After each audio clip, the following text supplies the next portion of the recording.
There are a lot of financial mistakes we often make without realizing. And today I decided we should talk about some of them so we can stop making them repeatedly. Keep watching.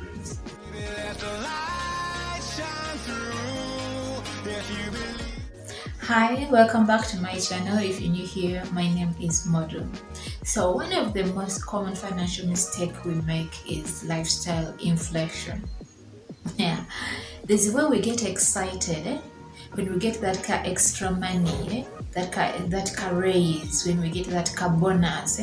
We get so excited that sometimes we don't think twice before taking action. Hmm? All of a sudden, the car we were driving is no longer good enough. All of a sudden, the suburbs we were staying in no longer fits our class. And we forget that the moment we change our lifestyle inflation when we have just got that car raise, then we shall still stay in the same place.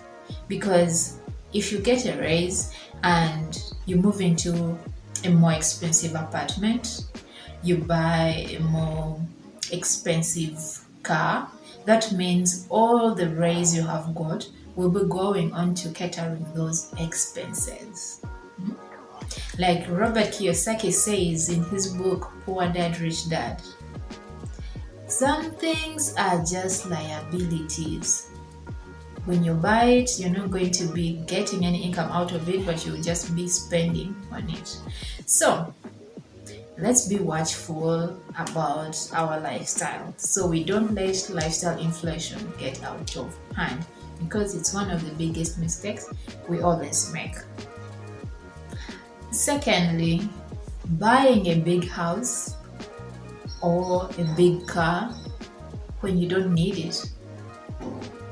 And I know you might be looking at me and you're like, oh, that's poverty talking, but hear me out before you conclude with that. Like, if you're a small family of 3, why would you buy a house of 6 bedrooms, for example? Like, it doesn't make sense. That's a financial mistake, because guess what? The bigger the house, the bigger the bill of maintaining it. If you're not in the transportation business, if you're not in a business that requires carrying of, kind of big cargoes, really, why would you need a van? Most vans' fuel consumption is high.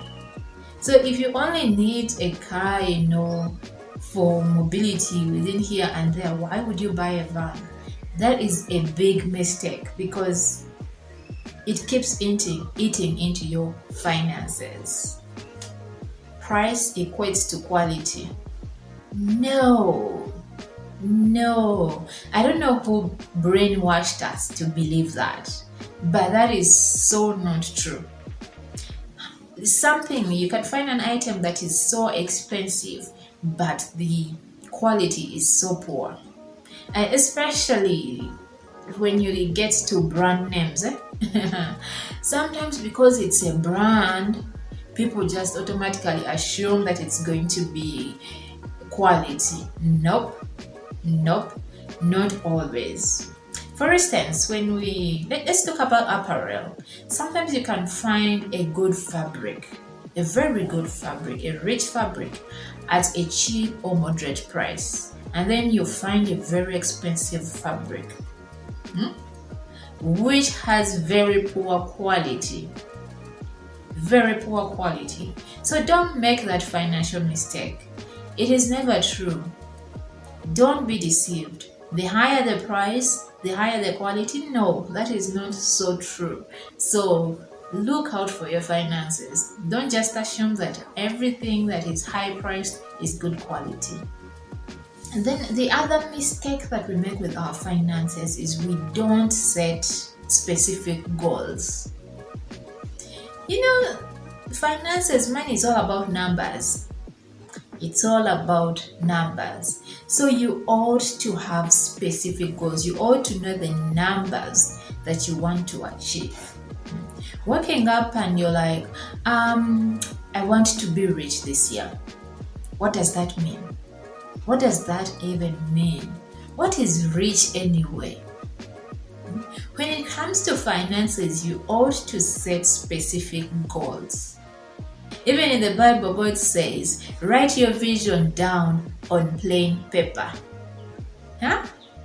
So you gotta be specific with your financial goals. If this year you want to be 12 million richer, for instance, then state it. Have a specific figure and be like, I want to be 12 million richer this year. That means every month I have to save 1 million monthly. So that will drive you. Actually, it will motivate you because you have a certain goal you have to achieve on a monthly basis, other than just saying, this year I want to be richer. That is not definite. It is not definite, and you have no way of determining whether you have achieved that or not. However, when you set it as a specific goal, it becomes your key performance identifier. Yes, it does. And lastly, procrastination. This might sound far off when it comes to finances, but procrastination has cost us a lot of money in many different ways that we don't actually realize. For instance, if you're into business, if you're a business owner, procrastination can really make you lose money. We are in June. This is June. And here in Uganda, this is the last month of the financial year 2020, 2021, 2022. And at the end of this financial year, you ought to file your taxes.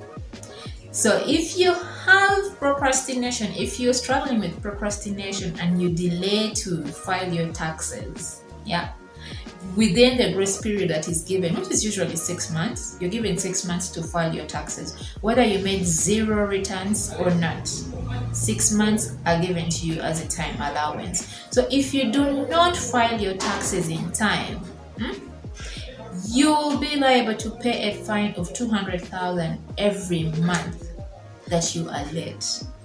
If you made 0, go ahead and file on time. If you made some profit, still go ahead and file on time, because if you don't, it's going to eat into your finances. And then when it comes to other things in business, like, sharing financial documents like quotations, invoices, the moment you slug, the client is on to the next one. When they ask for a quotation and an invoice and you're not responding as quickly as possible, the money might be repurposed, to do something else, or your money might go into someone's pockets. So, these are some of the financial mistakes we commonly make that we ought to stop making. Otherwise, thank you so much for watching. If there are other mistakes that you think should be included on this list, let me know in the comment section below. And if you haven't subscribed, please consider subscribing by clicking the red button below. Otherwise, I'll see you in the next one. Ciao!